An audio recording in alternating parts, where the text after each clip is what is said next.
The swamp simmered in the fading light, a cauldron of life and mystery. A final crimson sunbeam kissed the water, casting long shadows that danced on the surface.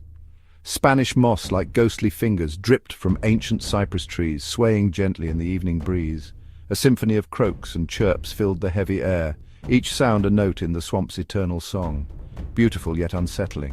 This was my playground, a place where beauty and danger intertwined. I knew its secrets, its dangers. Every twist and turn, every hidden nook held a story, but even I felt a shiver of unease as darkness crept across the swamp, swallowing the light, transforming the familiar into the unknown. The water, once calm, now rippled with unseen movements beneath the surface. A lone bird took flight, its silhouette a fleeting shadow against the twilight sky. A frog croaked, its call echoing through the stillness, a reminder of life amidst the encroaching darkness. As stars began to pierce the night sky, the swamp transformed, a realm of shadows and whispers where fear and wonder coexisted. My friends, oblivious to the shift in atmosphere, were in high spirits. The sun was shining brightly, casting a golden hue over the serene lake. The air was filled with the sound of birds chirping and the gentle rustle of leaves in the breeze. It was the perfect setting for a weekend getaway. Jokes and laughter echoed across the water, creating a symphony of joy that seemed to blend seamlessly with the natural beauty around us. We shared stories, reminisced about old times, and made plans for the future. The camaraderie was palpable, and it felt like nothing could go wrong. As they cast their lines, eager for a weekend of fishing, the excitement was contagious. Each cast was met with anticipation, and every catch, no matter how small, was celebrated with cheers and laughter. The lake was teeming with life, and it felt like we were part of something much bigger.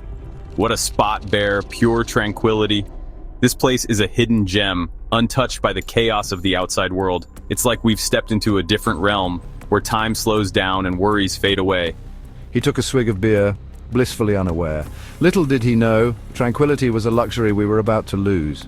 The sun began to set, casting long shadows over the water, and a sense of foreboding started to creep in. We were about to lose. The calm before the storm was almost poetic, a stark contrast to the laughter and joy that had filled the air just moments before. It was a reminder that even in the most serene settings, change is inevitable. The first sign of trouble was subtle, a disturbance in the water too large to be fish. My senses sharpened. The air was thick with humidity, and the setting sun cast long, eerie shadows across the swamp. I could feel the tension in the air, a palpable sense of unease that made the hairs on the back of my neck stand up. My gaze swept the murky depths, searching for the source. Unease prickled my skin. The water was still, too still, as if holding its breath. I scanned the horizon, looking for any sign of movement, any clue that might explain the disturbance. The swamp was a place of secrets, and tonight it felt more mysterious than ever. "Something's not right," I muttered, reeling in my line. The line felt heavier than usual, as if something unseen was tugging at it from the depths. I glanced at my companion, hoping for some reassurance, but his eyes were fixed on the water, just as wary as mine. Relax, Bear. Probably just a big old catfish. His voice was calm, but I could hear the slight tremor in it.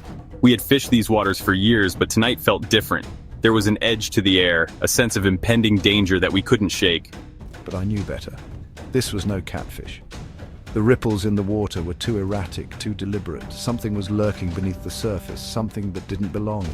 My heart pounded in my chest as I tried to make sense of it all. This was something far more sinister. The swamp had always been a place of mystery, but tonight it felt like a place of danger. Whatever was out there, it was watching us, waiting. And I had a feeling that our night was far from over. Then it hit, an explosion of water. A monstrous snout lined with razor-sharp teeth erupted from the depths, engulfing Mark whole. His scream was cut short, replaced by the sickening crunch of bone.